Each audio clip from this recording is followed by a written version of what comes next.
पीपलरावा परिषद की अंतरकला पार्षदों की प्रेस वार्ता के बाद नगर परिषद अध्यक्ष कविता देवनारायण शर्मा ने प्रेस वार्ता कर दिया जवाब।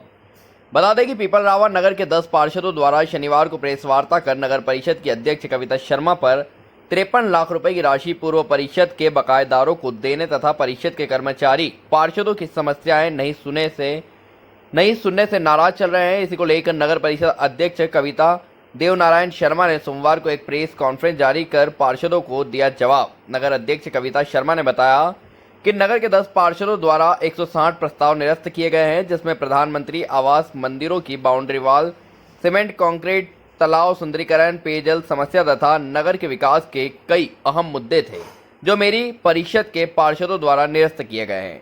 पीपलरावा सोनकत से सलीम खान की विशेष रिपोर्ट, बीबीसी न्यूज चैनल। 2 दिन पहले कॉन्फ्रेंस रखी थी और उन्होंने बोला था कि हमारे को बगैर बताए पेमेंट कर दिया गया।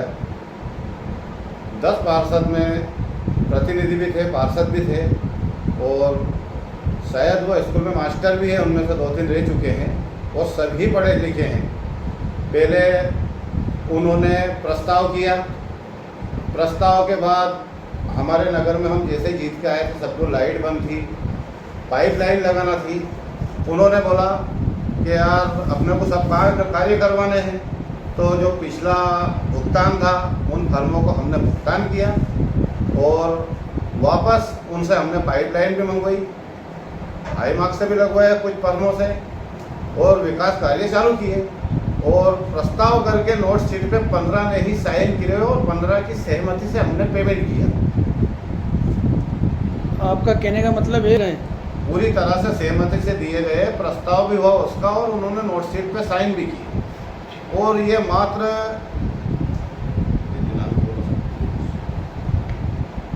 प्रस्ताव क्रमांक 147 दिनांक 15/9/2022 के द्वारा परिषद द्वारा दी गई स्वीकृति अनुसार पूर्व देयकों का भुगतान परिषद के समस्त सदस्यों द्वारा हस्ताक्षरित नोट शीट के आधार पर एवं उपरोक्त प्रस्ताव के आधार पर उक्त भुगतान किया जाता है।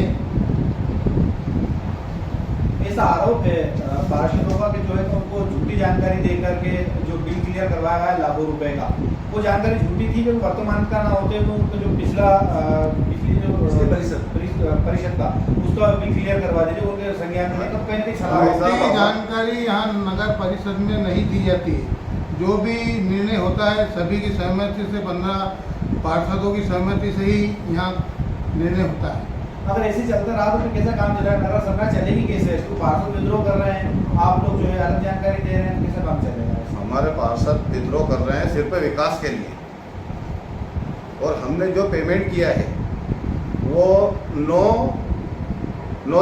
15/9 को किया है और हमारी जो परिषद बनी थी वो 10/8 को। 1 महीने के अंदर हमने कौन सा काम करवा लिया नया? जो पार्षद कह रहे हैं कि तुमने नया पेमेंट किया और विद्रोह की बात है तो कोई हमारे पार्षद हमारे से बाहर नहीं है, किसी का विद्रोह नहीं है। ये बहुत बड़ी बात है कि भारतीय जनता पार्टी के हमारे उसमें 7 पार्षद विकास के लिए लड़ रहे हैं और देवास जिले की जो नगर परिषद है हमारी जितनी भी, उनसे सबसे ज़्यादा हमने विकास किया है और जो उन्होंने प्रस्ताव निरस्त किए हैं पार्षदों ने, 160 प्रस्ताव हमने कर दिए थे विकास कार्यों के लिए, करीबन 160 लगभग 160-70 के आसपास है, उन्होंने सभी निरस्त कर दिए।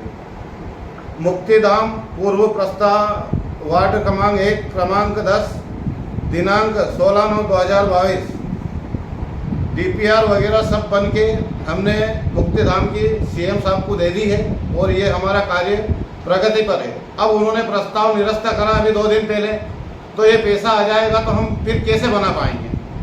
उन्होंने 40 प्रस्ताव अभी करे, पुराने सब निरस्त करके करे। उसके बाद स्टेडियम की हमारे सीएम साहब की घोषणा है 2,55 लाख की, उसकी डीपीआर हमने सीएम साहब को दी, उन्होंने खुद में सोनकच आए थे जब घोषणा करी है, अब उन्होंने वो प्रस्ताव भी निरस्त कर दिए। अगर उसका पैसा आएगा तो हम कैसे काम कर पाएंगे, क्या करेंगे? तीसरा प्रस्ताव है विष्णु देवरा मंदिर की बाउंड्री वॉल निर्माण, ये भी उन्होंने निरस्त कर दिया। ये मंदिर के पास का प्रस्ताव है और ये मंदिर धंसने की कगार पे है। तो इसकी हमने टीएस वगैरह बनवाई थी कि यार ये मंदिर नहीं धंसे, ये भी उन्होंने निरस्त कर दिया। सीसीटीवी कैमरे लगवाने का प्रस्ताव है पूरे नगर